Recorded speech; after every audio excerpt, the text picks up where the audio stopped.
Coming up on this week's show, Sony do a big U-turn. An amazing Zelda remake. And we talked to 8-bit and TV legend Peter Scott.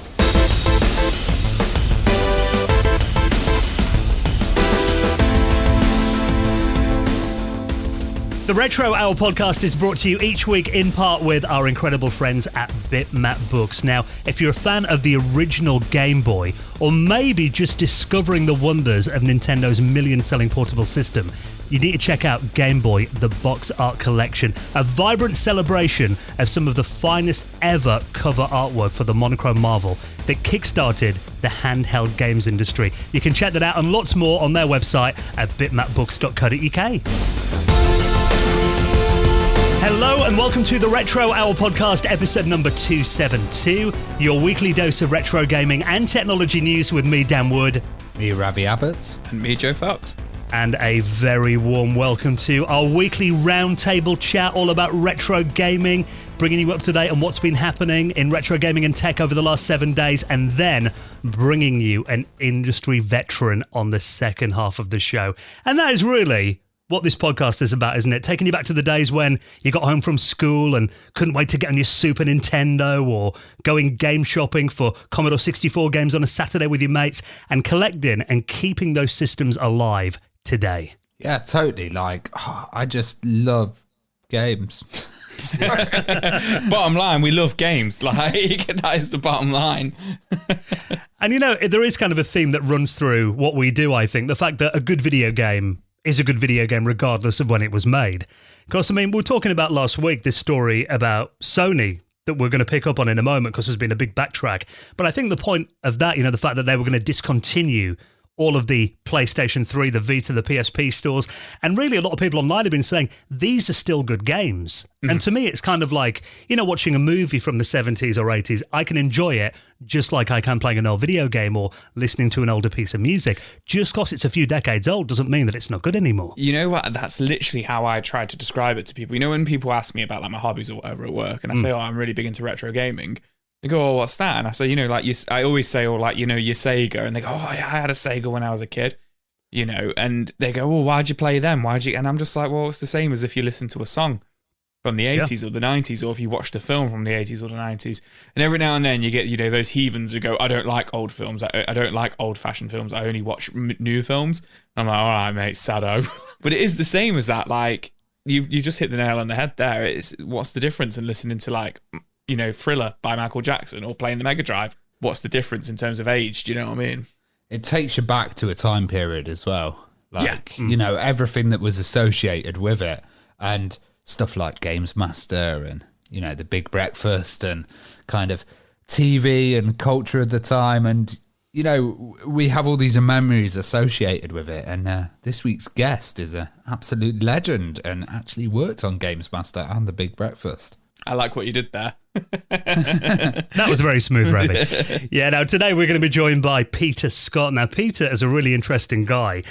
Recently, we've been covering quite a bit of the BBC Micro on the show, and he actually was quite a prolific BBC Micro and Acorn Electron programmer. Did a lot of ports of games that were available on other systems to the Acorn platform, like Predator, SimCity. He did a really good version of that for the BBC Micro, and then went on to do a Simpsons game on the NES as well, and then got into the glamorous world of early 90s TV. And he did work on GamesMaster alongside Dominic Diamond. Of course, we've covered that quite a lot recently, but also a show called The Big Breakfast. Now, for people that don't live in the UK and aren't of a certain age, how do you sum up The Big Breakfast, Ravi? It was kind of like everybody must have been on something that were presenting it, because they were far too lively that early in the morning, and it was the 90s, so they probably were. And or there must have been a lot of drink going around. It was like a kind of chaotic breakfast, the breakfast that your mum and dad wouldn't want.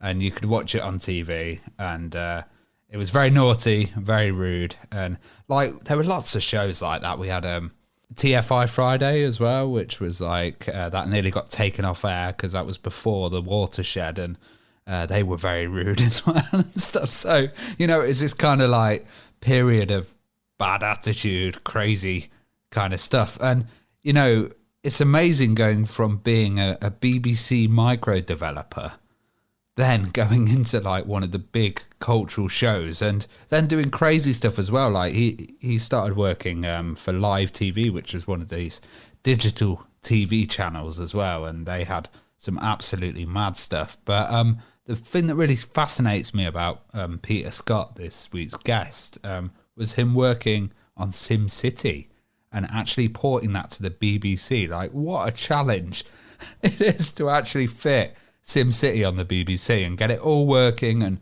functioning, and it was such a big title at the time. Yeah, so Peter Scott, really interesting guy. He's going to be our special guest. We've got a lot to cram into this week's interview, and he'll be coming up in around 20 minutes from now. Now let's jump straight into the news stories this week. No sooner did we mention it on the show and the internet went into meltdown that Sony confirmed they were killing off the PlayStation 3, PSP and Vita stores, and now they've had a bit of a change of heart, it seems. Yeah, so Jim Ryan, who's the president and CEO of Sony Interactive Entertainment, released a statement earlier this week. Essentially, I won't read the whole thing, but, he essentially said, recently we notified that we're going to be turning off the PS3, PS Vita and PSP stores over the summer. However, upon further reflection, it's clear that they'd made the wrong decision, so they're happy to announce that they're going to continue to support the PS3 and PS Vita stores, but they are still switching off the PSP store on July 2nd, 2021. And essentially they're saying, there wasn't enough resources to keep them going. Essentially, everybody's gone out there and bought a load of games. I mean, we mentioned it. A lot of YouTubers have made videos about it and stuff like that. But I can't help but think there's just some sort of like money-making thing here. This is where I go on my anti-capitalist rant. Basically, I think like there's been a reaction around the web going, oh, Sony have listened to the fans. Oh, and it's like, it's just that expectation that they'll be dicks and like just take a store like this away.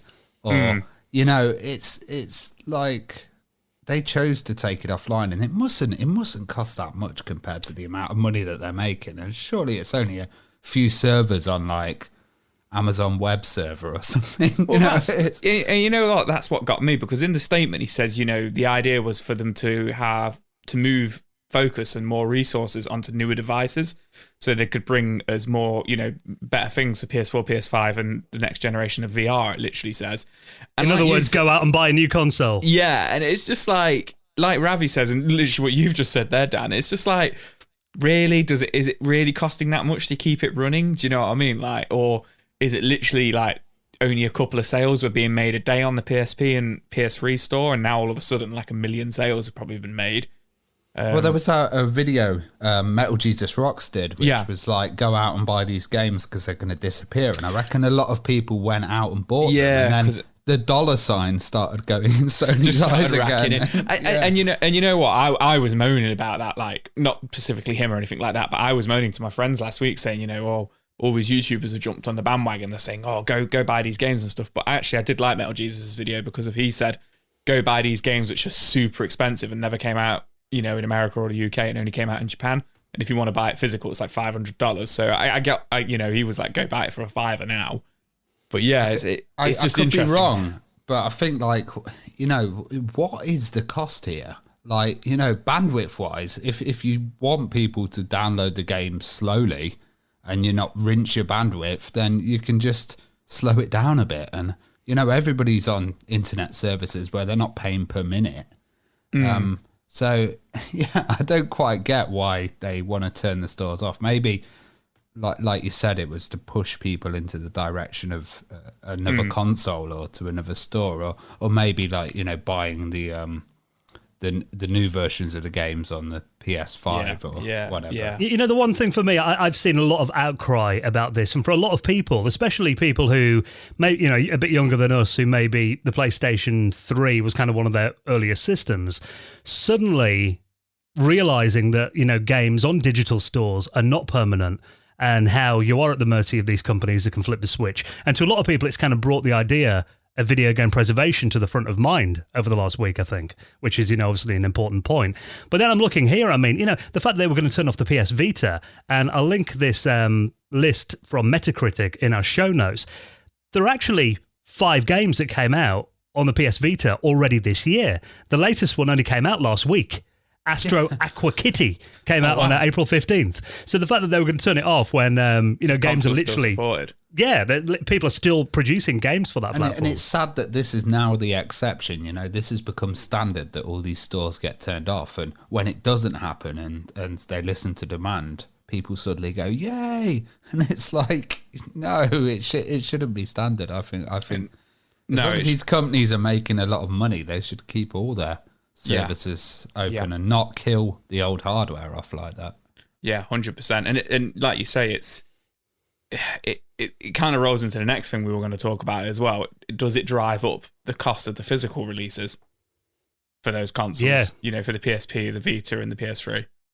Well, because apparently, like PS3 physical games now, the prices are kind of skyrocketing. Because it got to the stage where you could get them for like £2 or £3 in CX, a couple of years ago. Yeah, absolutely. Yeah, that's all that was in CX. Yeah, absolutely. I mean, there is some certain games, Demon Souls. I'm trying to think of some others. Off the top of my head, I can't think of any exclusives right now. But there is a lot of games that have suddenly jumped up, and I found an article here where a guy called Ghetto Gamer, essentially, not that long ago, bought Splatterhouse for the PS3 for $25, and now it's over $100 on eBay. And I wonder whether it's all kind of like off the back of this. Do you know what I mean? It's just games are just skyrocketing, like Demon Souls. Maybe by knocking it out, they've kind of spurred the whole market on, and now they're thinking, oh god, unless they're planning a PS3 Mini. We don't know about it. I think Sony have been burnt on the Mini thing already. I don't think we'll do another one. I don't think they will either. But it's just I don't know. Just this last kind of year, obviously, I know we've had. I don't want to talk too much about COVID and stuff like that, but just the market. In a gaming market, a retro game market, whatever you want to call it. PS3 is it retro gaming kind of thing. It's just been crazy. It's been so up and down, but it just seems to be up at the moment. Everything's so expensive kind of thing. The next thing's going to be those Wii Fit boards that are stacking up everywhere. They're going to hit the roof. Like, I saw PS3 games going for like 50p a few years ago, and £1, and just stacks, and nobody wanted them. My friend about 4 or 5 years ago used to go around all the Kexes in Nottingham, CEXs, and he used to pick up original Xbox games because they were selling them for 50p for any game. And he was trying to get a full Xbox collection. And now those games, I'm not saying they're worth hundreds or anything like that, but certainly a lot of them are worth like £5, £10, £15 now, whereas he was picking up for 50p from CEX. I do remember in the cash converters in our city centre here in Nottingham, last time I was there, I think they had a shelf of about 50 Wii Fit boards for about £2.50 each. So, if they're going to go up in value, that's where I am this weekend. You could build a like gaming shed out of Wii Fit boards. We just go over to Dan's, he's built an extension onto the side of his house out of Wii Fit boards. But, all joking aside, I do think that it is important that, this subject has been raised. In the mainstream media over the last week, people have been wondering, why we're letting classic video games just disappear. Because, you're talking about the fact that they were thinking of closing down those stores. Apparently, 2,200 titles would suddenly just not be available anymore, and over 130 of them were only on those digital stores. So I do think it is a good thing, actually. That is one thing good that's come out of this, that people are now realising that, look, we need to preserve the history of gaming, and it is important that we still have a way to play these games. Maybe that's why, Wii U and PS3 and stuff like that's going to shoot up now, because people are starting to realise, the newer consoles don't have the physical ones. You can get a version without a disc drive. Yeah, which I think, maybe this will put some people off getting the the digital-only versions of consoles. Now they actually give it some thought. So maybe it kind of goes back to that analogy we mentioned in the intro there. Imagine if all of a sudden, like, Netflix deleted, like, all movies from, like, the 2000s because, we've given up on that generation now. You lost, like, a decade's worth of movies and you could never watch them again. Yeah, that would suck. and it's weird because as well, like, obviously this must affect the multiplayer function. So maybe they were willing to see all the multiplayer games suddenly hit the floor, and maybe a lot more people downloaded them, and they might be looking at the servers and then going, oh god, there's more people playing multiplayer. And usually it's down to the fans. Sadly, it's down to the fans to like save a feature like this. Obviously Sega went down the pan, and you get the Dreamcast online one, which you can now connect with with a kind of hack server and stuff. But yeah, if fans can host it, then why can't a company that's making millions and millions and billions of pounds host it like easily? You know, because they don't want to. They wanted to buy PlayStation 5. Billions. Yeah, because they want to make more billions. Yeah, exactly. You want to play Resident Evil on the PS3? Well, go buy it on the PS5. I wonder if I could get a PS5. Yeah, exactly. Now let's talk about a classic video game franchise that's coming back for 2021, and this is Leisure Suit Larry. Now there is a new game called Wet Dreams Dry Twice that is coming to the Switch in May. And there is a trailer here. It has got, Leisure Suit Larry to me has always been a bit hit or miss. I'll be honest, really the only one that I've properly got into was the original game, the LLO classic from 1987. I remember having that, in the 90s, and you get that bit at the beginning where it actually quizzes you to find out if you're old enough to play the game. But all the questions are like, who was the American president in 1932? Like that. So you go down to your dad, like, Dad, there's a quick question for my school homework. I bet your dad was like, I ain't got a clue. Well, yeah, no Google that. That whole original Larry Laffer games, they went up to Love for Sale 1996 was a really good kind of period, and then they had another set of games which came out, which was Larry Lovage games. There were two of them, and then Replay Games. There was another one which was Leisure Suit Larry Reloaded. So there's been a lot of attempts to kind of bring Larry back, but I played this one myself. Wet Dreams Don't Dry, which was the original one. This is They Dry Twice, and it's really, really, really good and really funny. Because the whole thing is Larry gets put in a time machine, transported to the modern day. But even back in the 80s, Larry had this 70s vibe.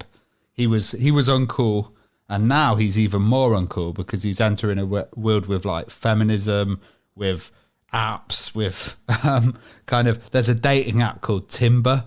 And he hasn't even got a phone, so he's got to learn how to use that. And there's Bill Jobs or Steve Gates is the big head. And I've talked about this game before, but I really absolutely loved it. And it's a really good vibe. And I think it's going to be ideal on the Switch, So I was going to say, so this is essentially a re-release of that game onto the Switch. It's the second part. It's the second part of that game, yeah. Okay, cool. So this one, he's got a Pi phone, and the Pi phone's turned into a Pi bot, which is a new thing. And he also gets trapped in virtual reality, where he ends up in the old early 8-bit Larry game. That's awesome. That does sound fun. Because to me, I was looking at this and I thought, well, I remember Larry was in his 40s back in the original game in 87. So I thought, well, he must be knocking on that into his 70s now. I didn't realise there was a time travel element in there, but that does make sense. Yeah, and it's just hilarious, him just trying to work everything out with coming from the 70s. I just love that, Nintendo, the family-friendly console, that they've got away with Wet Dreams Dry Twice. And if you look at the screenshots in this, pretty much every screenshot has got something phallic. Yep. At some stage in the background or just hidden away. I've just been studying them to try and find them. Yeah. The head CEO is called Mr. Wang. There you go. It's a really cool game. The idea of this, it's all tongue-in-cheek. It's very, carry-on movie, isn't it? It's all good-natured fun. And I know some people are looking at this. I've seen some of the comments going, there's no place for this in 2021. But I think the fact that they do take the mick out of Larry, the fact that he is dated and he is old-fashioned. The thing is, as well, he's in this, it's really smart. He's not coming out with, he's coming out with a few awful jokes, but it's not crass, or it's not kind of out of place. It's him with PC society and trying to fit in, but he's harmless. He's not a horrible pervert or anything. He's just a loser. A loser. Yeah, exactly. He's a loser just trying to get on in the modern world and fit in. So it's got a lot of social context and it's got a lot of stuff. There is still obviously a lot of sex jokes because that is the staple of the series, but it is very funny. This comes out. Yeah. I love the description they've got in this Nintendo Life article about his voice. Larry's got a voice like a tuba made out of nostrils. Yeah, he sounds well nasally. He's like, hi. I am Larry. Yeah, So- that's exactly it, yeah. So this comes out on the 18th of May as well. So not long to wait for it, Dan. We all like a bit of old-fashioned smut. Now, let's talk about a demake. Now, we do love these when modern video games are kind of scaled down to look like they could belong on classic platforms. And this is Zelda Breath of the Wild that's had a Game Boy Color demake. Now, I know Breath of the Wild, Ravi, is like, it's pretty much the only Zelda game you've really ever got into. Yeah, I love it, man. I just love the music and the relaxed pace of it and everything.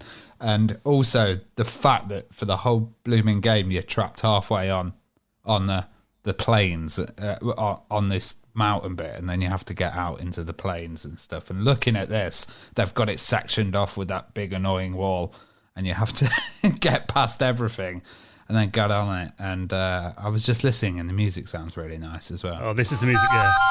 Really relaxing. A nice 8-bit rendition of the theme.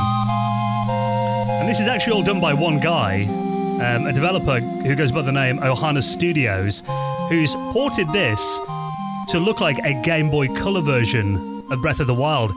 And you must be into this, Joe. This is so you. Yeah, man. This looks. I absolutely adore Link's Awakening. Obviously, that got re-released, remade a couple of years ago now. But the original Link's Awakening is one of my favorite. Probably is my favorite Game Boy game ever made. And then it looks really similar to that, and then really similar to Oracle of Seasons and Oracle of Ages, which were Game Boy Color games. This looks beautiful. So he has stated that it is just a demo at the moment, and it's not Please the full don't sue me, game. Nintendo, he says. Yeah, so he has literally put in the description of the video he's posted, "This is not a full game. Please don't sue me, Nintendo. It's just a prototype. I made it for fun because I love old school Game Boy Color Zelda titles." And then he's further said, "I might swap the assets for my own. Some are already, if you notice from the video. And I'll make it a full non-Zelda survival Game Boy Color style game out of this." I'd actually love to do that because I love the game and also the art style so much. So he knows Nintendo will probably gun for him if it gets any sort of traction. But yeah, man, this looks beautiful. I just want to see the horse bit.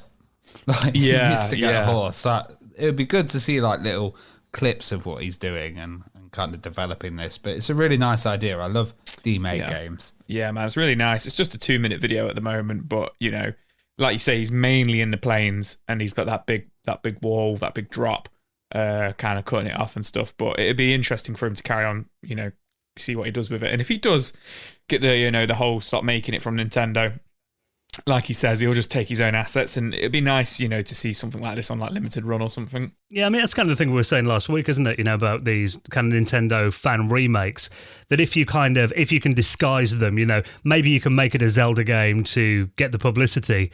Then when Nintendo kind of side-eye it, you just turn it into something else. Well, it's not Zelda, and change the sprites a little bit. It's Zelda. Yeah, exactly. Yeah, it could be a way around it, I guess. But, Yeah. Yeah, it does look really good, though. And to me, I love Breath of the Wild as well, but there is something about that kind of classic, 8-bit RPG that it's just really cozy to play, I think. Yeah, I think that's a really good way of describing it. Cozy. And Breath of the Wild, like Ravi said, it's a relaxing game. You don't have to go, you just made you're just cooking your dinner and stuff in it like that. Yeah. You don't really get to battle now. yeah, you don't really get to do that in classic 8-bit RPGs, whereas he has actually got that element of it in this, in this little trailer he's made. So yeah, I could imagine people, if this was to get an actual release, people actually picking it up and playing it. Well, people on the YouTube video that we'll obviously put in our show notes have been, begging him, please put something out that we can play. So he's saying that maybe by the weekend he might actually release a small playable version, just a level or two that people can play. So keep an eye out for that before Nintendo see it. Now, speaking actually of Nintendo demakes or remakes, this one actually soups up one of the best Mario games ever. This is Super Mario 64 Plus, an unofficial PC port with 60 frames per second, and apparently you can actually kill Mario. Yeah, permadeath mode on this. Oh, yeah, please play the music, Dan. It's so good. All right, here we go. Yeah, so this comes from some hardcore fans once again. who released this game earlier this month. So yeah, Super Mario 64 Plus essentially is a PC port of Super Mario 64, unofficial, of course, which has already picked up 30,000 downloads, showing that there's a huge market for killing Mario, and a huge market for playing Mario games on the PC, which is pretty cool. But yeah, it plays at a solid 60 frames per second. They've sorted out a couple of the glitches from the original game, so I don't think you can do the backwards jump thing anymore, if you guys know what that is. But it just looks really nice, and it's got, like Ravi said, it's got some awesome music in it as well. Now, the guys who have made this have said they're confident that Nintendo won't come for them. I don't know. I think they will at 30,000 downloads. Why are they so confident then? I don't know. It just says this, it's showing there's a huge market for killing Mario.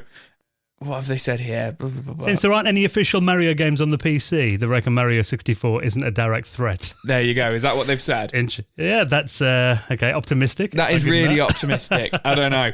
I mean, they've had 30,000 as of the 20th of April. They're hosting the launcher and the builder, but not the game itself. So you need your own copy of Super Mario 64, and you put it in, and then the launcher and the builder rebuilds it all and adds these tweaks in and stuff. So they're kind of not got any of the assets in there or Nintendo you provide will take your them own down. ROM. Yeah. They'll take them down. They always do.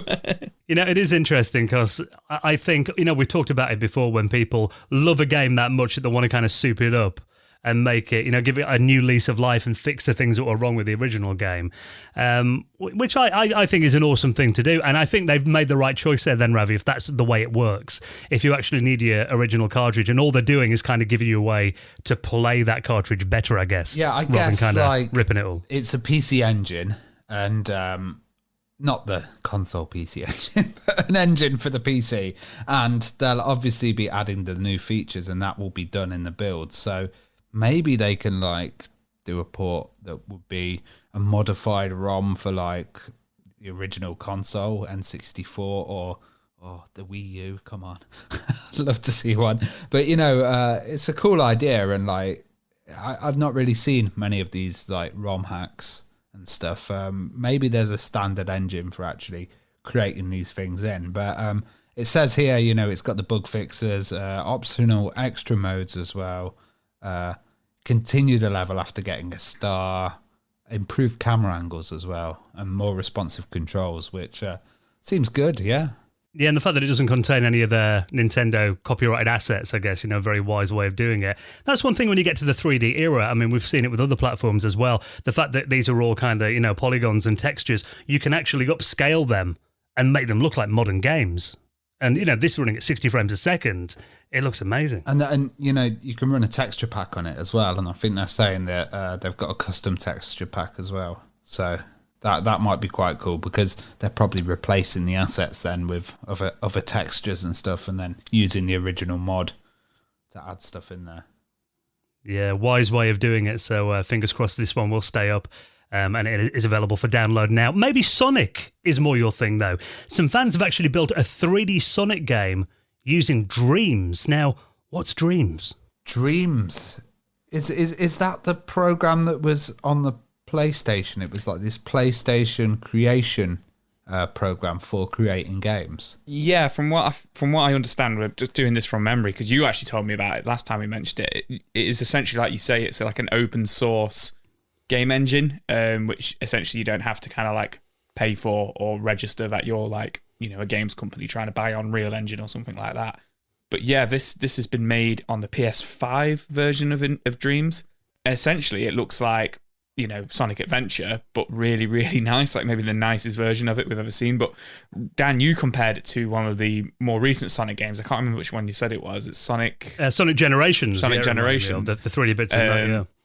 But yeah, this looks. We've spoke about Sonic remakes and Sonic fan remakes so many times before. Just do it, Dan. Just do it, Sega. Just make it. The market for Sonic at the moment is probably the biggest it's ever been since the 90s. With the success of the last film, they're now making another one, aren't they? Yeah. Kids are gonna lap it up. They'll sell 5 million copies to kids alone, and then they'll sell about 5 million copies to me. It's pretty interesting because this Dreams thing, it looks really easy to use as well. with like a little interface in there, and it's all drag and drop and stuff. But they've also got Dreams VR. Yeah. So maybe you can do Sonic in VR. In VR. That'd be sick when you're running. I think you made a good point there, Joe. It does kind of feel like the time is right for a big, proper, high-budget new Sonic game. I mean, I know the last one we had was Sonic Mania, which was obviously like, a throwback to the original Sonic games on the Mega Drive. I think the last 3D games I got were the ones on the Wii U that are probably quite forgettable to a lot of people. I think Sonic Boom Rise of Lyric, I think, was the last one I got. See, I didn't play any of them. They looked very, and fair enough to them. It looked aimed at kids, like kiddie kids kind of thing. And I get it. Maybe that's where Sonic is these days, but I feel like we need a proper successor to Sonic Adventure games. I mean, I know we had Sonic Heroes on the GameCube, PS2 and stuff, but I just feel like it's now the right time for us to, Sonic Adventure's free or something like that. It's definitely time for it. In those games, kids can play those games and adults can play those games as well. But yeah, this In Dreams one looks beautiful. And it's quite cool that they've got this creation tool that, you can actually use on the modern consoles, because I don't know many other systems like other than Mario Maker. Yeah. There's not that much creation or creativity going on. So this is pretty cool. These guys should do have made this Sonic 3D port in Dreams. They should actually just finish the game and go to Sega and be like, look, will you release this? Yeah. And then, Sega are cool. They'll probably work with them. All right, yeah, good idea. Yeah, Sonic are pretty cool. Sega are pretty... Yeah, Sonic is cool. Sonic's cool as well. But yeah, Sega are usually pretty cool with these things. So, it would be nice, if they did that or something. I mean, it looks like they've done quite a lot already. I mean, the video's only 6 minutes long, but in the video, they're playing all different levels and stuff like that in different zones. So this isn't something they've whipped up over a weekend. They've done this over a good couple of months. Maybe something will come of it, but I doubt it. We've seen a couple of things like this in the last couple of years, haven't we? I mean, Sonic in 3D is always a bit hit or miss for me. I think, the original adventure games I loved, which weirdly seem to have got a bit of a bad rep. I think we've mentioned that before. Over the last maybe 10 years or so, I see a lot of people slagging them off and saying they weren't actually good games, which kind of blows my mind, because I remember those being like system sellers for the Dreamcast. Yeah, and people, when they came out in like 2000 or whatever it was, I remember them being well loved. Like people really liked them. Maybe people are just bitter from Sonic 06 or something. I tarnished the liked them, reputation. but the music was a bit. Yeah, I know you liked it, Joe, but. The music is a product of its time. Yeah. Whenever you played as Amy, it was like ha ha ha ya ha ya or something like that. And that little thing that followed you around. The chows, or the chows, Chow Garden and all that. But yeah, the time's right. I think they should do it. Absolutely. Come on, Sega. Give us what we want. So if you didn't check that out, we'll put that and everything else we talked about in our show notes. All the stories are there each week. You don't have to Google around or anything. You'll find them all on your podcast app or at theretrohour.com. Now, before we get into our chat with Peter Scott, the BBC Micro legend, who's behind games like Predator, SimCity on the BBC Micro, worked on GamesMaster and The Big Breakfast, the interview this week is brought to you with this amazing new book, Acorn: A World in Pixels by iDesign. Now, brace yourself, boys. That is the book landing on my table. This thing is a beast. 476 pages celebrating the visual games history of the BBC Micro and the Acorn Electron, with this case-bound book contained in a gorgeous slipcase. This thing just feels like premium quality, and it covers over 150 classic games, interviews with people like David Braben and Ian Bell, who are behind Elite, Jeff Crammond, Peter Irvin, Tim Tyler, and also Peter Scott's in this book as well, and also covering stuff like key publishers, cover art and classic magazines as well, and really shows off the inimitable graphic style of the BBC Micro. So you can always tell when you see a BBC Micro, I think, that, that's what machine it is, because it's definitely got a unique look about it, I think. Oh, it looks absolutely beautiful. And that look as well was the kind of look of teletext. It was the look of me and Dan's youth pretty much. And, also the Acorn Electron. And those systems, I didn't own one, and I used them though at school and stuff. And when I saw a game on them, I was like, jeez, this is absolutely amazing. So for me, reading this, seeing all the games that are showcased on here, like Elite, Chucky Egg, Repton, Exile, it's really something I actually want to explore and look at the old back catalogue of. Yeah, I mean, last time we mentioned this, we got a load of interest on Twitter. People outside the UK that were just interested in kind of seeing what we grew up with, stuff that maybe they didn't see back in the day. So if you want to get hold of a copy of this book, please do it by using our exclusive discount code, and you will save a massive £5 off the $29.99 RRP of Acorn: A World in Pixels. And also, this comes with free postage and packaging to the UK. Bearing in mind, this thing has got quite a bit of weight to it. I wouldn't be surprised if the postage was about 20 quid, how heavy this is. So definitely check this out right now. Head to iDesign.com. That is IDESINE.com, or follow the link in our show notes. Use our exclusive discount code RETROHOUR and save £5 off your copy of Acorn: A World in Pixels. And of course, support the Retro Hour podcast by supporting our sponsors. Now, just before we get into our interview, let's give a huge thank you to our incredible patrons, the people who keep this show going each week, our favourite people, the people we chat to on our monthly hangout, the people that we even do an exclusive podcast for each month. Oh, yeah. And they helped us get this set up as well. The show would not be able to work without them. Like, for example, this morning, me and Dan were up at 6 a.m. because we were doing an interview with Australia. And I would... Not the whole of Australia. Australia, how are you doing? All right, mate.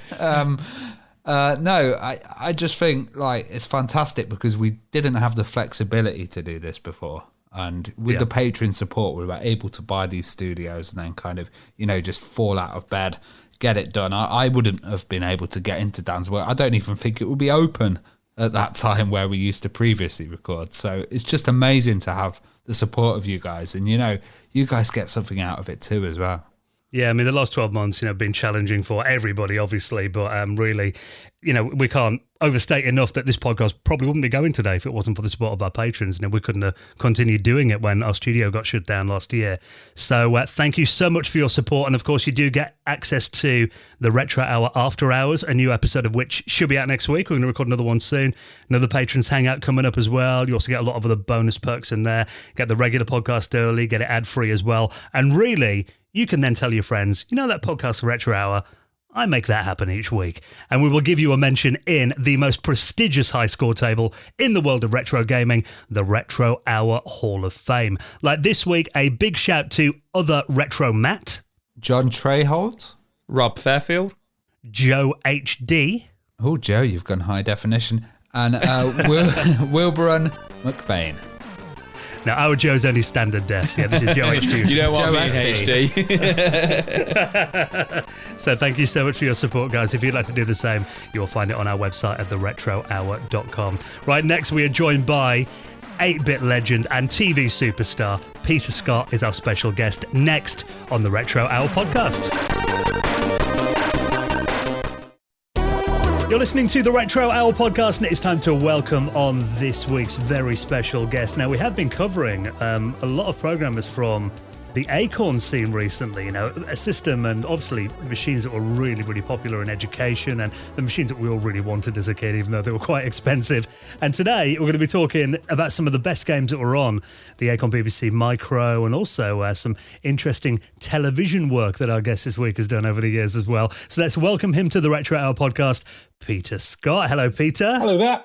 Great to have you joining us. Now, before we get into the games that you've worked on over the years, it would be quite nice just to kind of get your background. We always try and find out our guests' geek credentials and, kind of what initially got you into computers and gaming. Do you remember where your journey began? Oh yes. It was Christmas 1981, ZX81. It would be, I suppose, the right year, isn't it? And a Wibbly RAM pack. And I spent, on Christmas Day, 7 hours typing in a Lunar Lander game where the letter A came to the ground with lots of flickers and no noise whatsoever, because obviously there was no sound on that thing. And then I ran it once, and then the RAM pack wobbled, and then it died, and then it had to cool down in the porch for 2 hours. And that was my Christmas Day 1981. And from that, I thought, well, that's the future. Or maybe I didn't think that, but that was my start anyway. Typing on that keyboard for that long doesn't sound fun. No. Well, sort of pressing a piece of wibbly plastic, but try not to wibble it too much, because if the RAM pack wobble would break everything, and the power supply could cook an egg off. It was just quite high quality British computers, mind you, for like £100, which at the time was like an astonishing price. There was actually a sort of proper computer with a tiny amount of memory and and not much else, but it was actually a computer, and that sort of got me hooked somehow.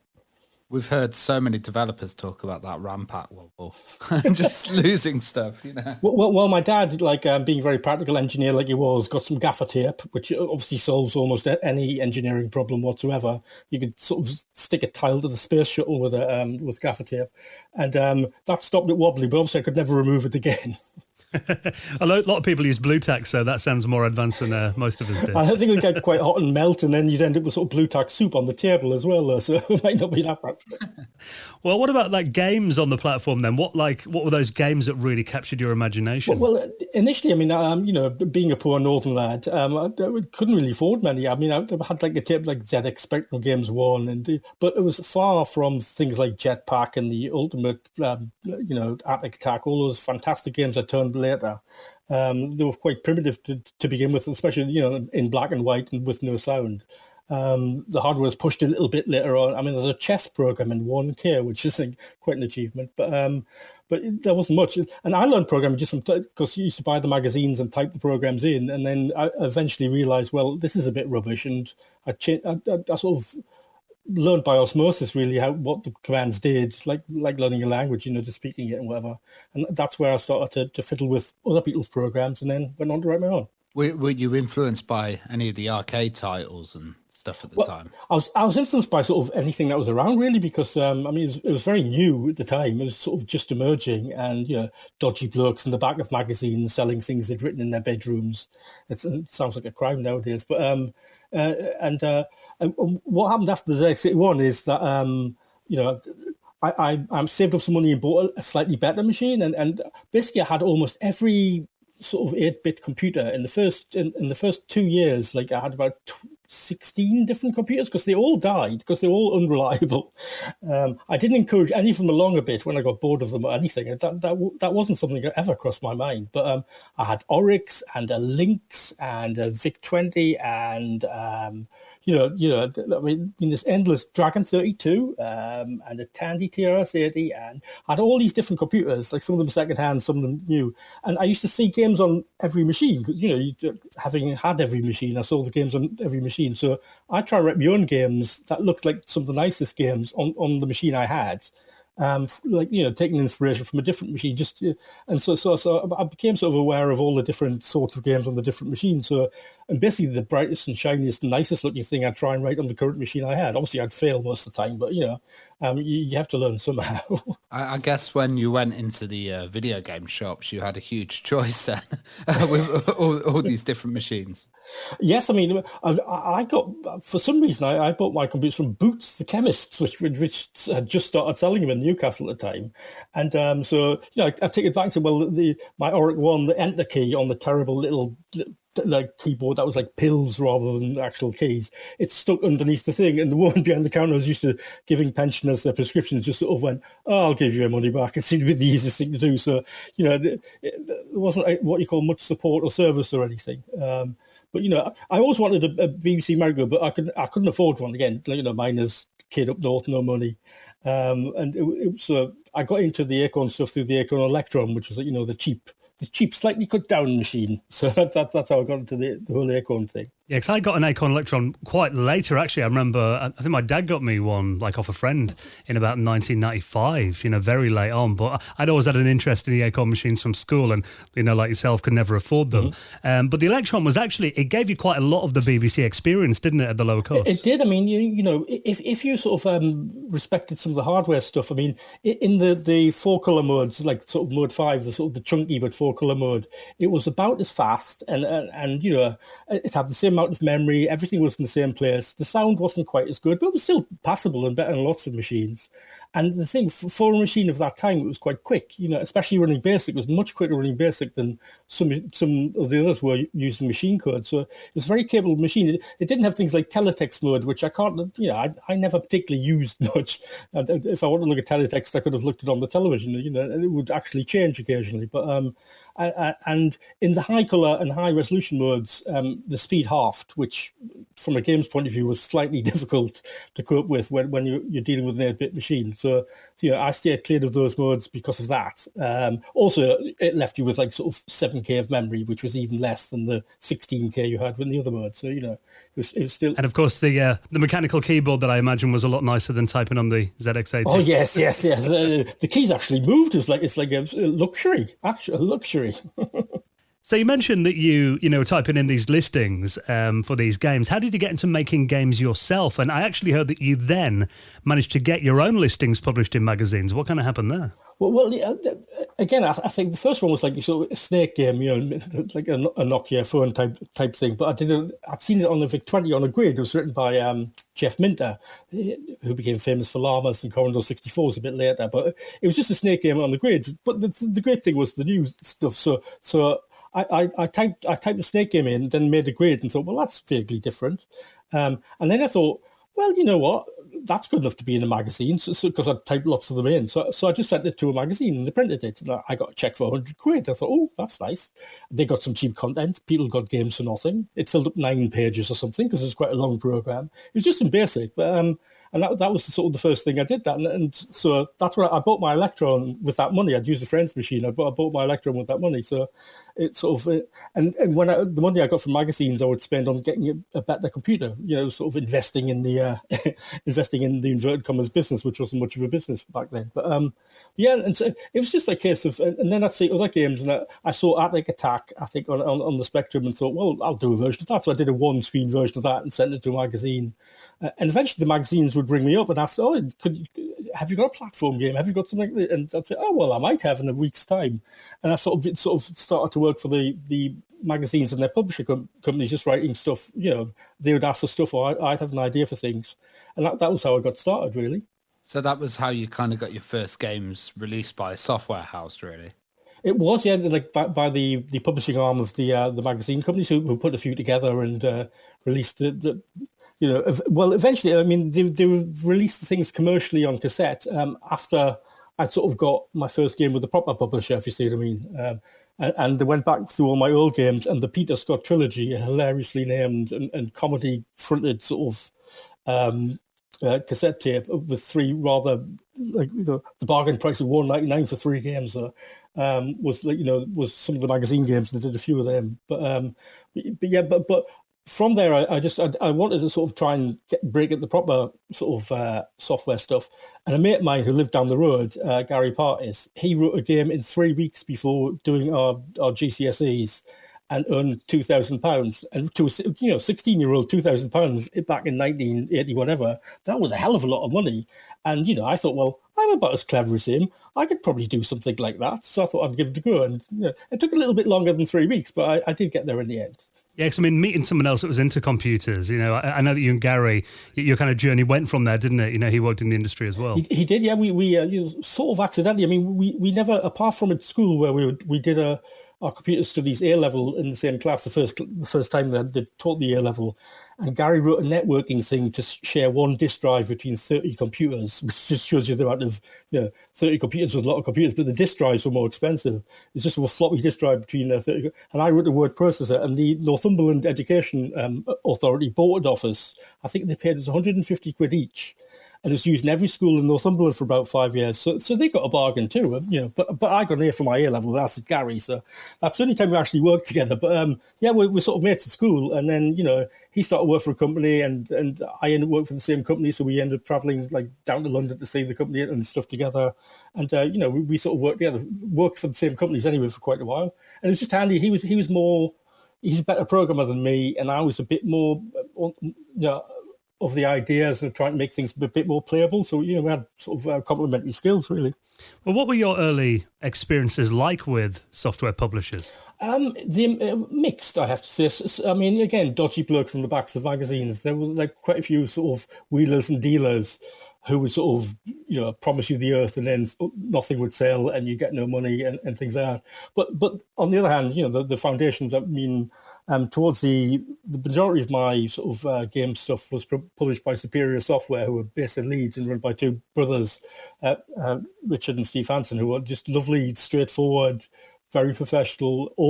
And the thing that they managed, they paid me royalties up until about 10 years ago for games I wrote 30 years ago. So, I'm still getting not that much money, I have to say. But, I kept my old bank account up north, my student bank account. I kept it open because the occasional check would just sort of be paid into it from them. So, that's all you can ever ask for it when you work for people. But I also worked under a pseudonym for a little while because I was under an exclusive contract, and then I didn't want to work for this company anymore. So I sort of inherited a new name and worked for someone else. The contract they signed me to wasn't particularly legal, or a lawyer I took it to just howled with laughter at it because I'd signed it when I was 16 and all this sort of stuff. But the company I was going to go and work for was a bit worried everything would be delayed by court threats and all this sort of stuff. So I became a mysterious, differently named figure. And which was quite good fun. I was called Dylan, and I signed a signature with a paw print. And my local bank was fine. They set my bank account in the name of Dylan. They'd done Catherine Cookson. That wasn't her real name, apparently. And so the only other person northeast with the pseudonym, I don't think she signed with a paw print or anything. But so when I got sent like royalty checks, I took them up and I had to sign the back of the check in front of them, and they'd go and check the signature. New members of staff to the bank thought it was quite an extraordinary thing. This man who had one name and a paw print. But it was just a thing that I did that for like 9 months, and everyone sort of knew it was me, really. But it was just one of those silly things of youth, I suppose. But to get out of a contract, like Prince or Madonna or something. Slightly less glamorous. Like imagine that up north in the 80s with bad hair and shoulder pads. Well, mind you, Madonna had bad hair and shoulder pads, didn't she? So I'm not too sure about Prince, but yes, it was quite it was a funny anecdote like for the other programmers around. And Superior were the kind of biggest software company on the Acorn at the time, weren't they? They were, yeah. Especially, I suppose, like I got successful just as the Beeb and the Electron were the height of their sort of popularity. But like anything, the machines, like they were popular for a bit and then weren't, and became less popular. But then they got lots of like the first conversion licenses, and I ended up being sort of the person that people would turn up to and say, "Can you convert this to the BBC Micro?" And if I liked the game, I always said yes. I never thought about how I'd actually do it or anything. I just said yes because if I didn't, it wouldn't get done. I needed a deadline, and there were always very tight deadlines.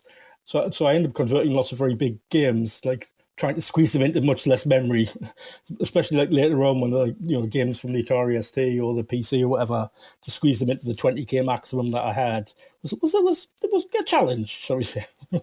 Well, did that lead you to kind of dropping out of university because you had such a workload on?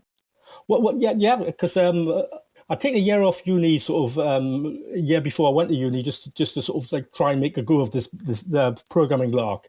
And God bless Margaret Thatcher, which is not something I'd normally say, but the government paid me 40 quid a week for a year. I had to show them I had £2,000 in the bank, which I didn't, but my lovely bank manager, bless his heart, put £2,000 in the bank for a few days, so they checked and it was fine, then took it back again with a 10 quid fee. And so I was on this enterprise allowance schemes like for small businessmen. There were me and 35 retired miners, and I was 18 and all fresh and everything, and 35 retired miners becoming window cleaners. So the people on the course were going, "Well, we can't tell you much, mate. We've got no clue. Just go home." Okay. So I had some money from that, and I went to uni, and it was sort of like typical, isn't it? Just 2 weeks before I went to uni, then all of a sudden I started to get more and more requests, lots of old games that I'd sent off. Suddenly people seemed to be interested in. And so I did a year of sort of swapping between writing stuff and going to uni. But I wasn't really taking much notice at uni.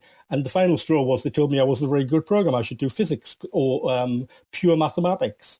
And I said, I've got 2 games in the charts. One of them's number like 2 in the overall video game charts. I said, look, I've even got a copy of the charts because I'm quite proud of this. And I showed it to the uni. I said, I think I'll take a year off. And I took a year off and just didn't go back. So I'm degreeless thanks to that. But I don't regret it in the slightest because, the computer course they were teaching, there was me sort of programming machine code at night and then going and doing this course. And it was of no relation to anything of any use that I could see anywhere. So it's not that I was cleverer than them. It's just that they were teaching something that wasn't really designed for the modern, well, I say modern, the old way of programming sort of video games. So I dropped out. I think, education of that era, that was quite a common theme. I mean, I remember being like, the kid at school that knew more about the computers than the teacher did. I think there was a lot of that, wasn't there? Definitely. I mean, when I was doing our computer studies A-level, there were 6 of us in the class. There were sort of 3 like nerds who were really keen and knew the stuff.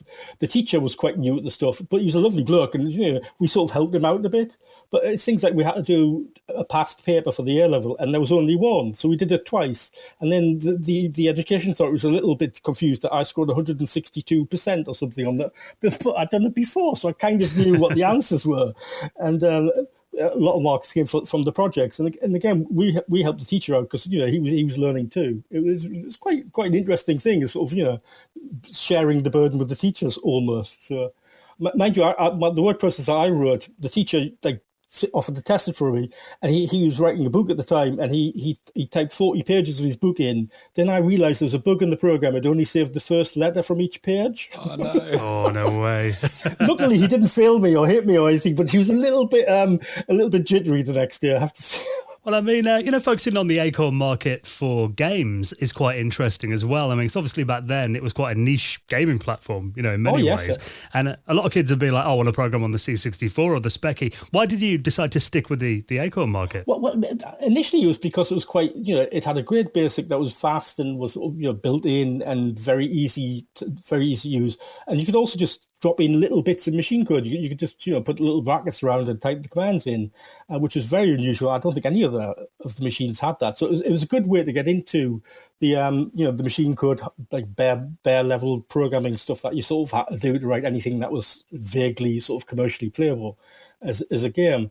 And that was the first thing that attracted me. And then the hardware was quite powerful, not wonderful. I mean, it didn't really have things like the 64 had lots of sprites and and lots of sound channels and stuff, but the brute force of the machine just made it quite interesting. And the sort of people who are programming were a mixture of sort of the hardcore, really hacker type programmers, and some quite interesting sort of characters like the posh kids, shall we call them, which obviously, as you can tell by my voice, isn't me, but your David Brabens and all those sort of people who wrote Elite. So it was an interesting mix of people, very interesting, I have to say. So it was a combination of lots of different reasons, and basically I was just being paid quite well to do the stuff I was doing in the end. So I just stuck at it till the very, very end, till almost the machine was covered in dust in the corner. So. Well, did you feel it was important to make games that worked on the BBC Micro and the Electron as well? Well, because I started on the Electron, which was, again, quite unusual, I always tried to make the games work properly on both.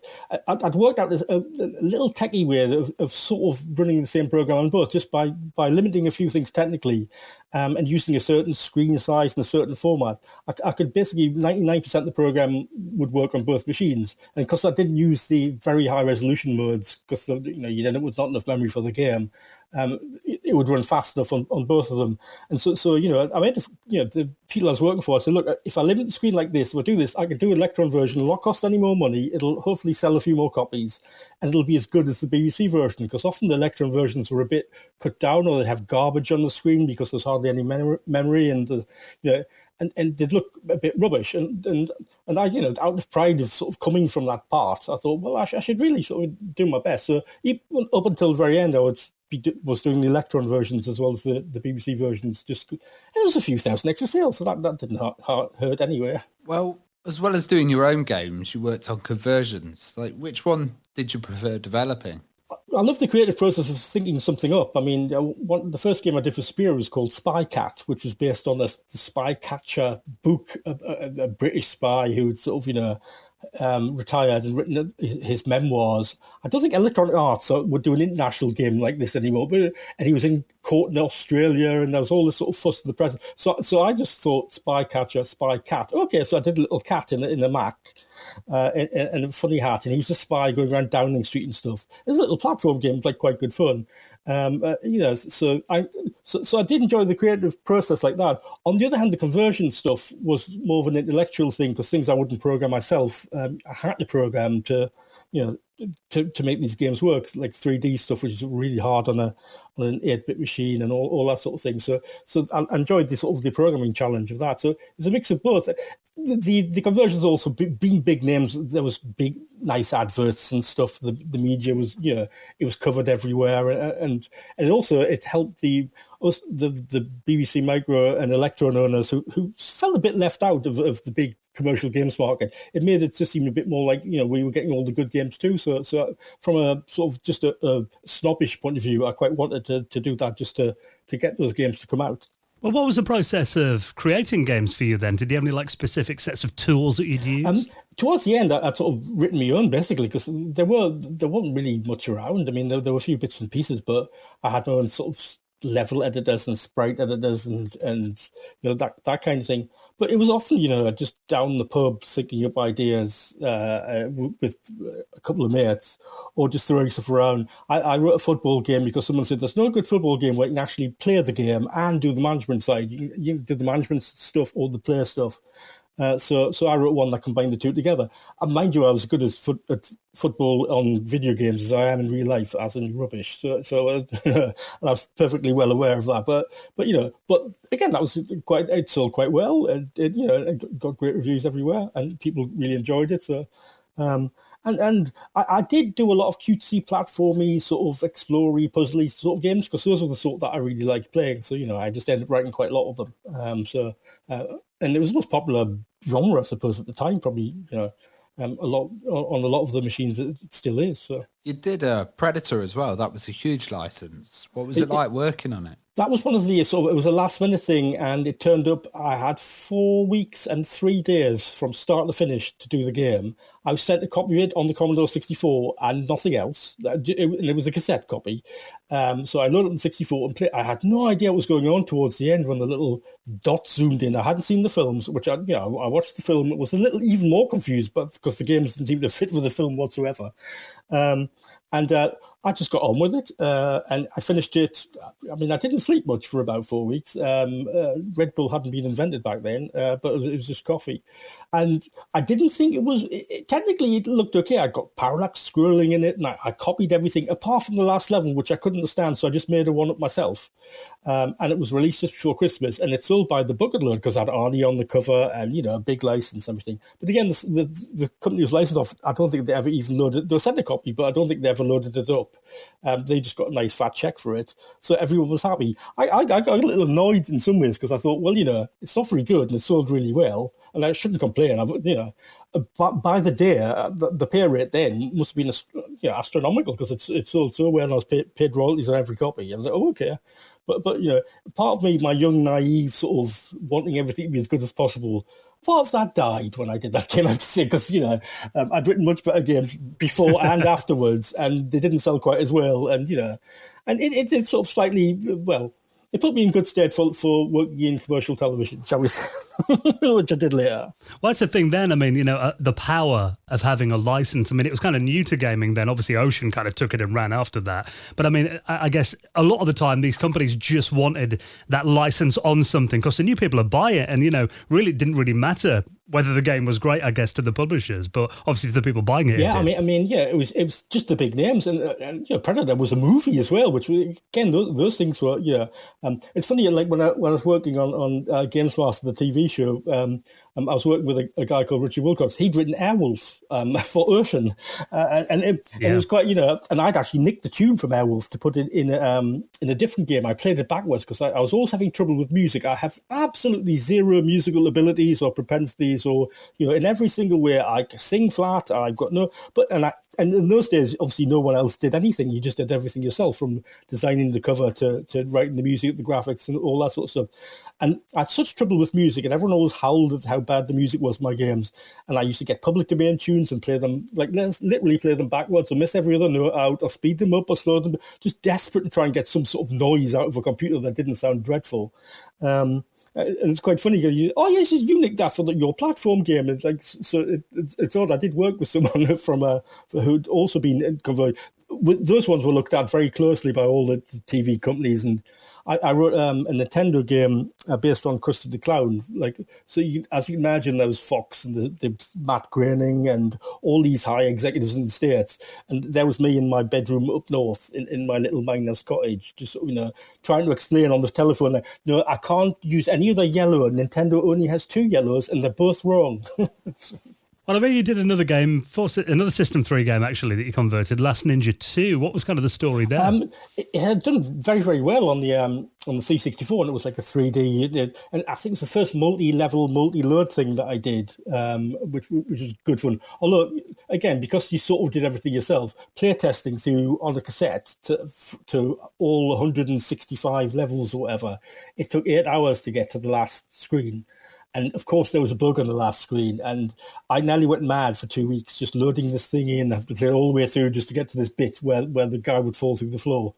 I got so demoralized. I rang to someone. I can't do this anymore, and so they sent a man up to help me play the game, and he was very tired towards the end of that thing. But we found the bug and it got fixed. It was a bug in the hardware. Actually, it was a bug in Acorn's sort of loading routines. So I reported that to the company and then went to bed for two weeks. But and it was such a nice game because it was it looked very pretty, and it had a mixture of fighty stuff and puzzly stuff and isometric 3D and things. And again, I said yes to it because I'd seen it in the magazine, thought it looked very pretty.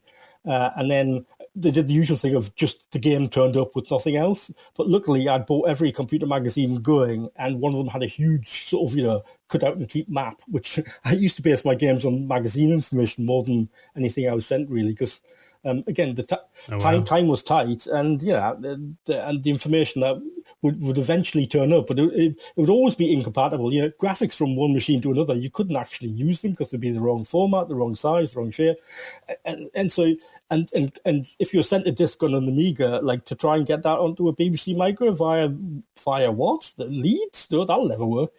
So it was all a bit sort of, it was easier to start again. So I would just start fresh every time and just give it a go. Well, another game that you converted that I know probably the game you're most well known for on the BBC was the conversion of SimCity that got highly praised. How did that come about then? How did you get to port that game? Well, it was another thing that I was told to the Superior Software just about, and they said, well, what sort of games do you think we should do? I said, well, there's lots of games on the PC. I said, and there are things that aren't really games, they're sort of more like simulations. And I'd seen SimCity on the Commodore 64, like sort of a little while before, but the PC version had just come out and was getting lots of praise. I said, of course, it would never fit in the BBC Micro. The two guys and my two bosses, Superior, went very quiet on the phone. I went, why are you saying it? We've just got the rights to it. I went, oh, okay. And I said, it'll be a bit difficult. I said, do you think you can do it? I says, well, you know my old policy. Yeah, you all say yes, and then you work it out afterwards. Are you sure, though, Peter? Are you sure? I went, yes. And then that was the first time I'd ever been sent everything, like all the algorithms, all the stuff. And going through the code was fascinating. You plant a tree, and then that helps very, very small amounts to gentrify the area. So the property price go up, the people like it, but then the taxes have to go up to pay for that tree. You've got to water it, you've got to look after it, you've got to prune it every so often. And being an American game, if you put the taxes up, oh dear, no one likes that very much. And then, and I found I went through all the algorithms, and there was bad. Low taxes equals good, high taxes equals bad. Which again I understand and I know, but it's not quite as cut and dried as that, is it? So I did fiddle with the algorithm slightly, make it slightly like more appropriate to British audience because that's who I was aiming it at.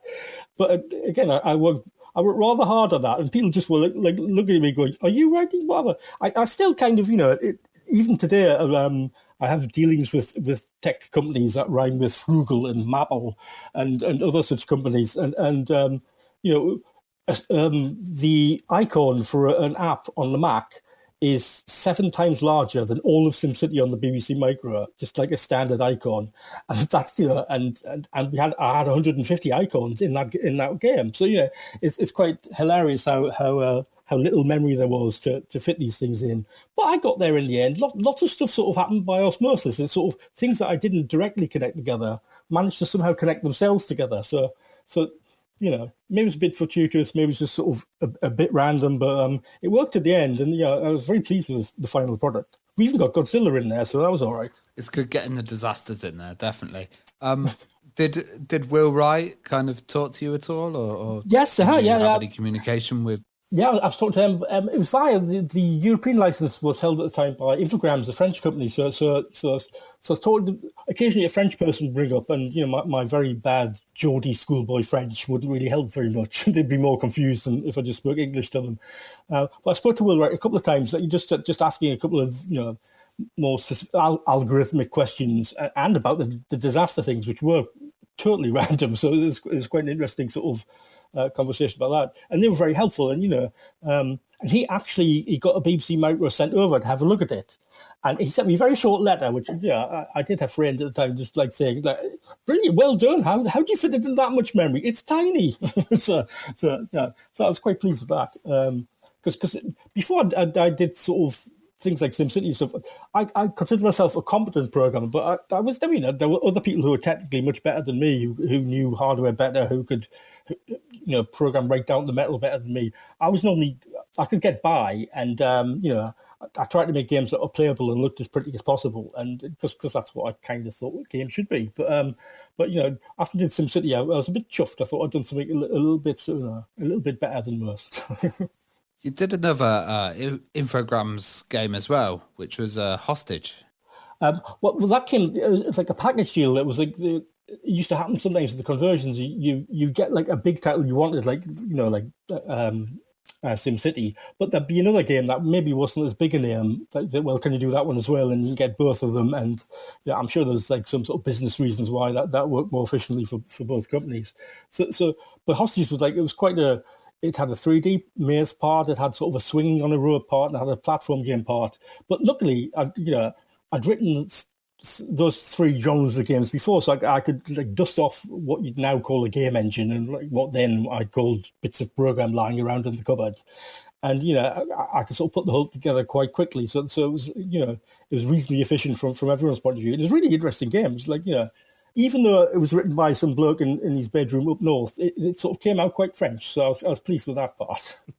Well, you also did game development diaries for magazines as well. And actually, people can read that in the Acorn A World in Pixels book. There are a few pages of your diaries in there. Why did you decide to do them then and keep records of what you were working on? It was sort of it was publicity initially. I spoke to the journalists involved, and because I'd come up like via the magazines, I knew most of them. We'd been out for a few drinks together, when we had read up and everything, and and they were always looking for things to put in the magazines, and it just seemed like I could publicise something I was writing, and they were.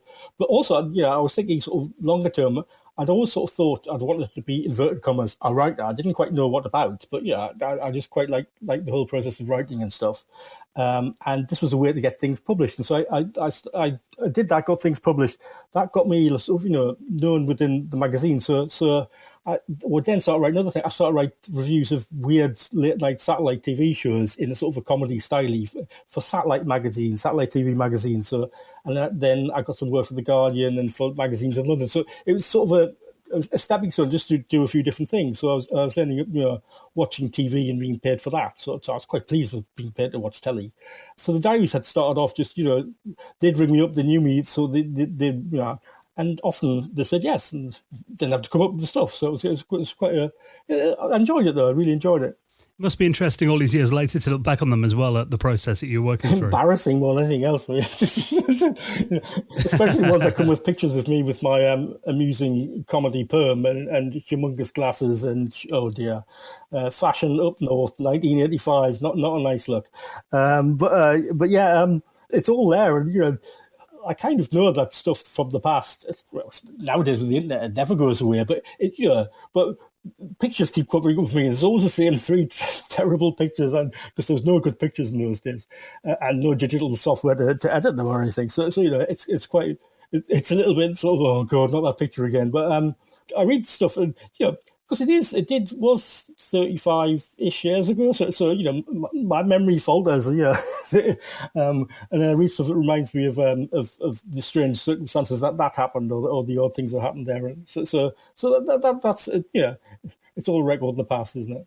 Was the Acorn market kind of a difficult, tough place to be in the early 90s?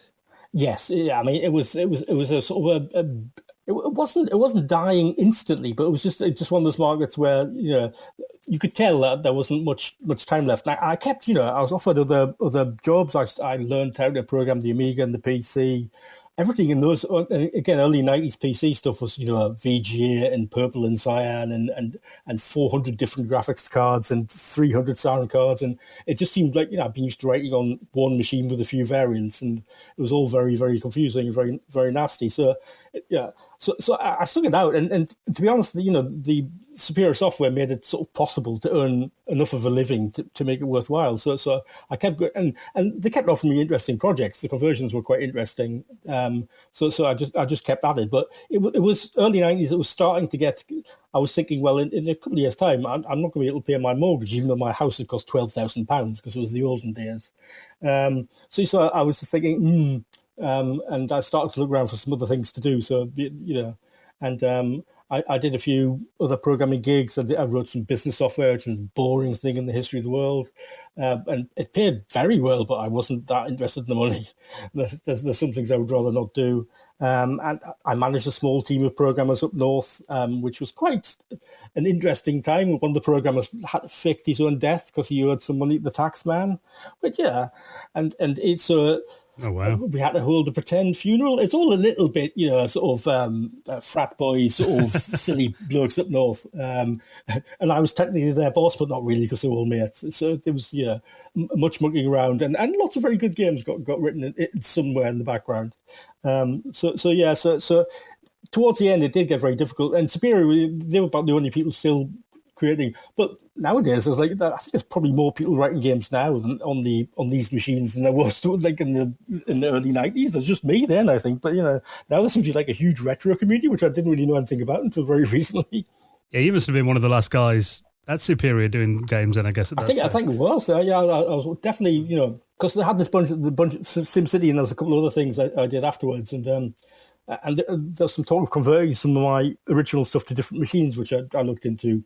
In the early 90s, the small companies like Superior were being gobbled up by the bigger companies, the successful ones, on other machines and everything. And Superior weren't really interested in that. So we came to a sort of mutual decision in the end that I just move on.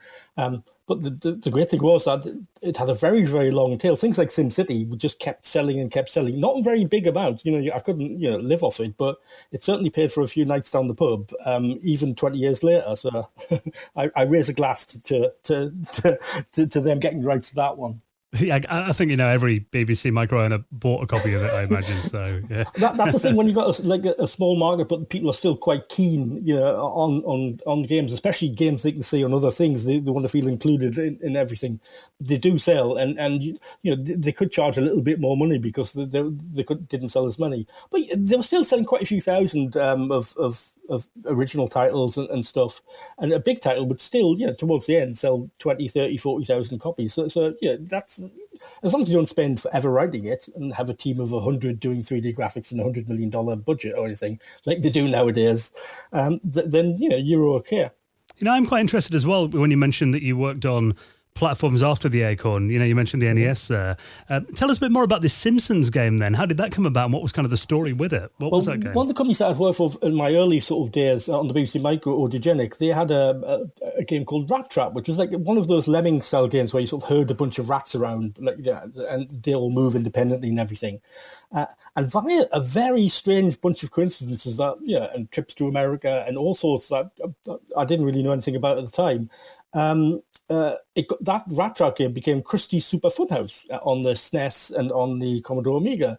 and via claim in the US, and so they wanted on the NES at the time, and so up north when I was running the little programming team, we had a guy who did the NES. He ran away about 2 weeks into the project. He just decided he couldn't do it and ran away.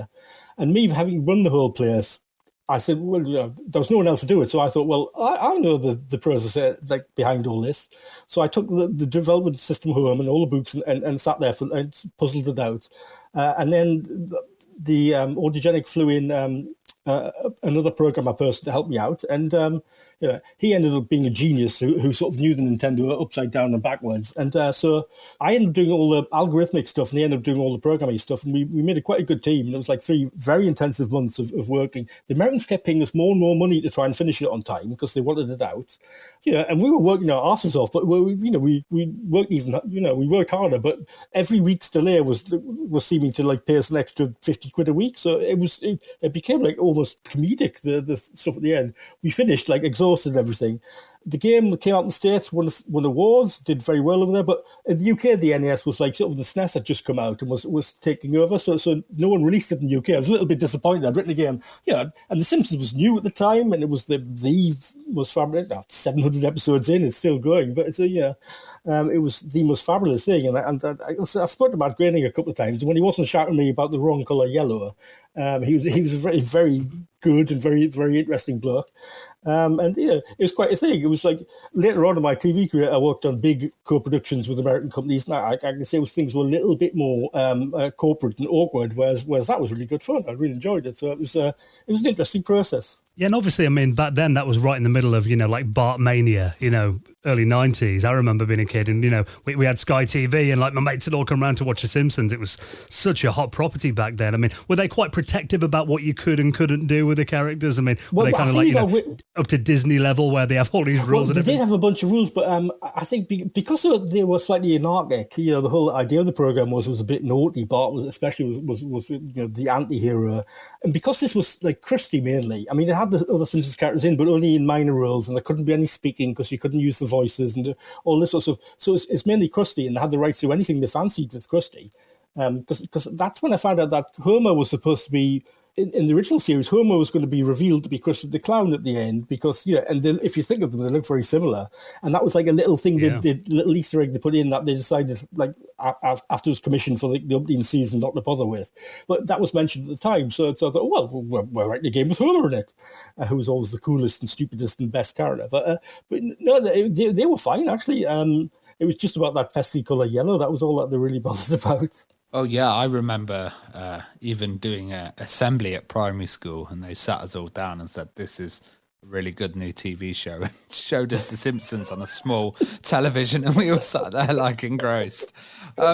You made the move into TV and got a job on GamesMaster. So what was the story there? How did you make the transition? Things were coming towards the end. I'd finished the Acorn stuff, and we done the NES thing, and I was basically sort of thinking, well, what do I do next? And I had a few offers to go and work in for other games companies and everything. And I was the thing I really want to do was be a games designer. But that didn't really exist as a job title back then, because you were programmers, and they were just about graphic artists emerging and people specializing in this, that, and the other. The bigger companies and you had those sort of people, but the games design part was normally still what programmers did. And I saw this advert in The Guardian that said new games TV service launching in 9 months' time. Apply here. And I was it's a tiny little advert. And I thought, oh, well, I know games. So I sent a comedy CV off, and, a jokey thing with my phone number in it and everything. I didn't really expect anything. My answer machine at the time, because I was, a 23, 24-year-old bloke, said hello, Peter's too busy having drugs and taking drugs and having sex to answer the phone right now. Leave a message.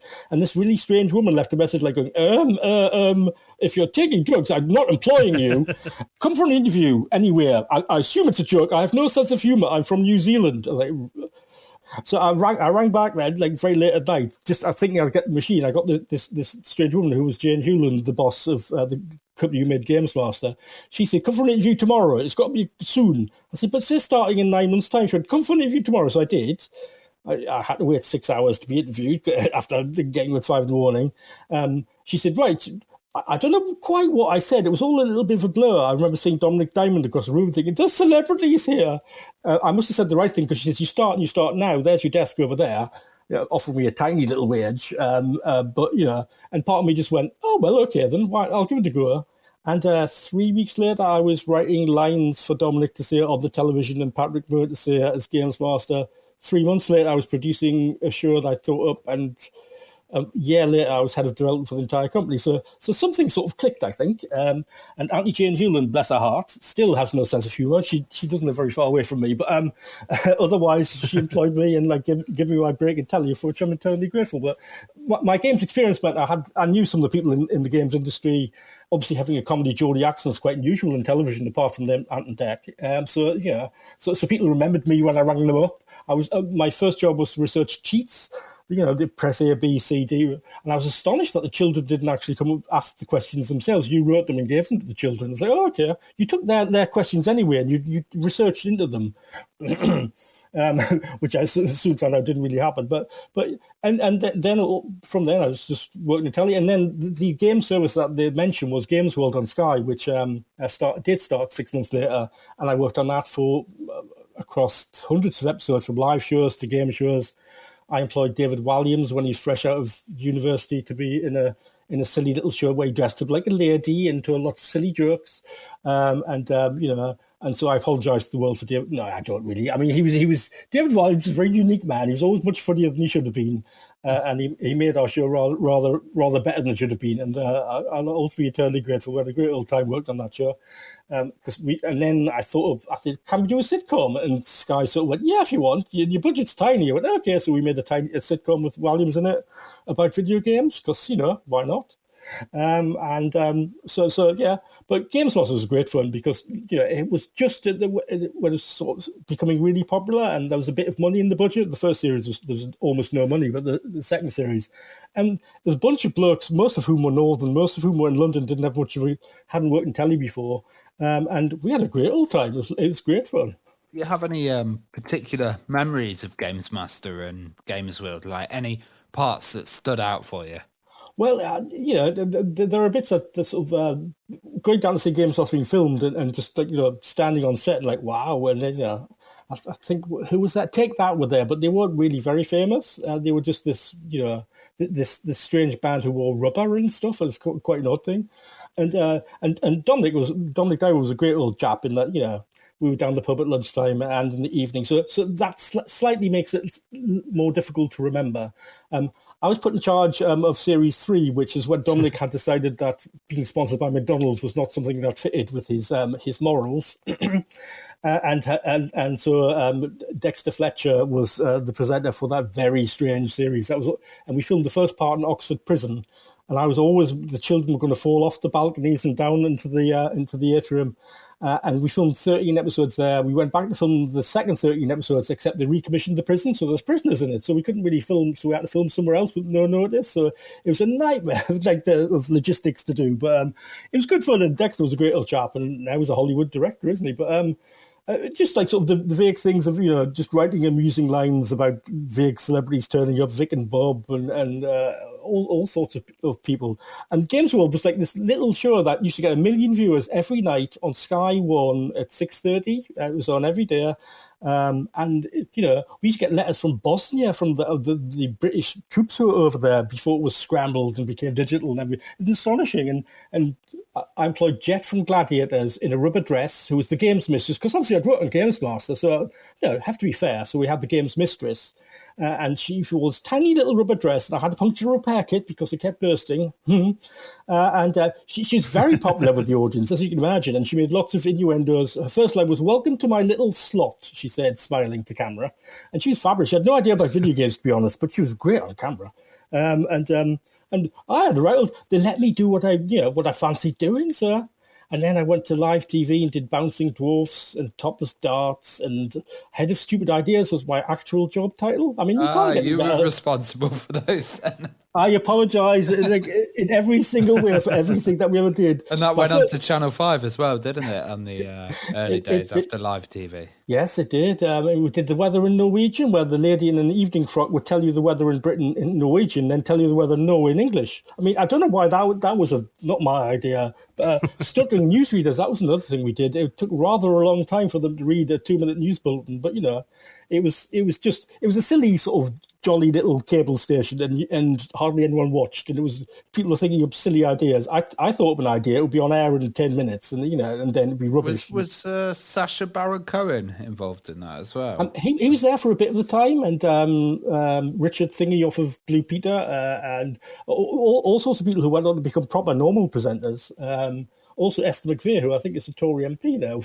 she wasn't a Tory MP then, but it was a strange chance reporter. Ran it for a bit, but then left because my one suggestion to try and save money was, why does things have to be live? Because that's quite expensive. It was called live TV, but no one seemed to care, so they fired half the staff and then pre-recorded everything in big batches to save money, which didn't make me particularly popular in the canteen, I have to say. But it was a very interesting time, a very strange sort of like late 90s sort of strange culture. People used to nick our cameras because we couldn't afford any security and stuff, and we made more money selling the bloopers from when the cameras were nicked than anything else. When the news was on, someone dressed up like a bunny in the background and like sort of did like comedy gestures, apart from when Princess Diana died, when we had to wear a black armband dressed up as a giant bunny. None of this makes any sense now. I look back at it. The programming stuff makes much more sense than this, I have to say.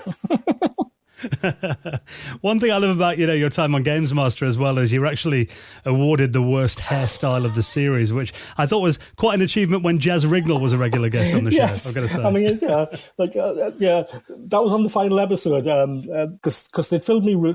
I'd been in charge of organising reviews, and a person at review didn't turn up, and so they put me on to do it because that's what you do. You have to suffer by going on screen. It was the Christmas Eve episode, I think the highest rated episode ever. There I was, and I'd gone up north to see my family that Christmas. There I was on screen, and they used the same line. They're putting the same line about each. This is about as playable as a box of used tissues, which makes no sense whatsoever. It was the end of a 12-hour filming day. I was exhausted, and they used the same line 3 times. My family looked at me going, "What do you say that for?" I'm like, "Oh God," the most embarrassing thing. That was my television career in front of them. I had quite I was very glad when my hair fell out because it was always causing me trouble. And I've appeared in a couple more episodes just as like commentating and doing stuff again when other people didn't turn up. My only defense is it was the end of a long day and it was sticking up all over the place. So yes, and the 90s and blonde bits and ginger and it was wonderful. Well, Peter, I know it's not gaming related, but we need to ask you about this because such nostalgia. The Big Breakfast. For people outside the UK, that was a show that everybody watched on TV before you went to school or college back in the day.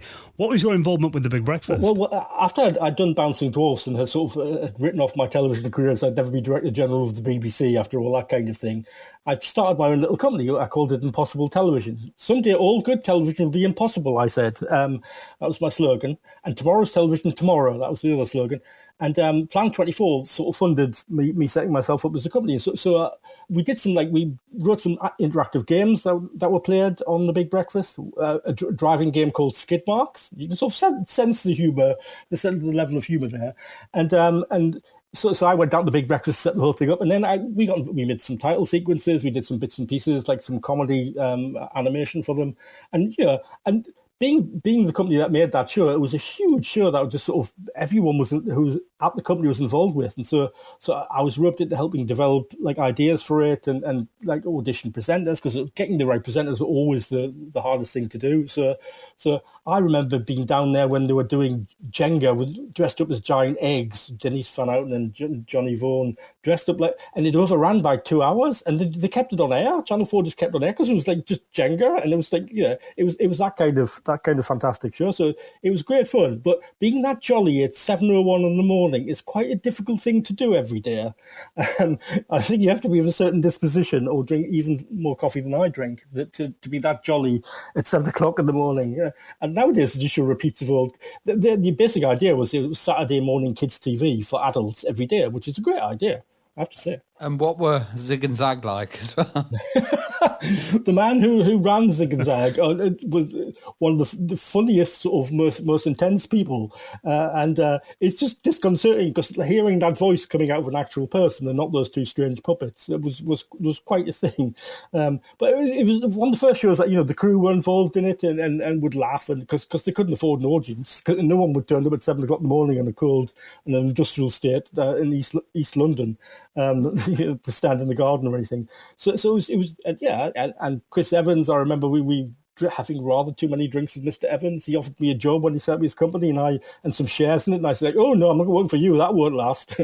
I could have made a fortune or something, but not one of my most sensible decisions, but I can't really complain. It was great fun, and again, you got the Spice Girls turned up and came to my office by mistake before they became huge and did their little sing song. I was going, what are you singing at me for? I make cartoons, go away. And they got told off for being flat as well, and they weren't allowed on the show. So it's astonishing. I mean, that show was incredible. Like you said, the show repeats in the morning now. I really do miss, something like The Big Breakfast being on TV. And for our overseas listeners or anyone that's too young to remember it, I will put a link to Zig and Zag's music video for them girls in the show notes as well. They need to check it out. It was great stuff. It was just a sort of I think it was tried around the world. In some countries it did quite well. In other countries, in the States, I remember just they had no idea what this thing was. They were used to fairly serious, like morning news. Even on the 50s, their breakfast shows was presented by a monkey. So it was quite an odd thing. And Plan 24, like, the company that I work for did Survivor, so the first reality show, so reality television sort of all stems from these sort of programs. So, and The Word, which was a late night, very strange, clubby sort of program, where there were people in charge of thinking up things that you really didn't want to be involved with ideas-wise, like people who do anything to get on television, and they literally did. So it's just quite a thing. Well, Peter, it's been incredible reminiscing with you, and some amazing stories over the last hour. What are you working on these days, then? I'm working on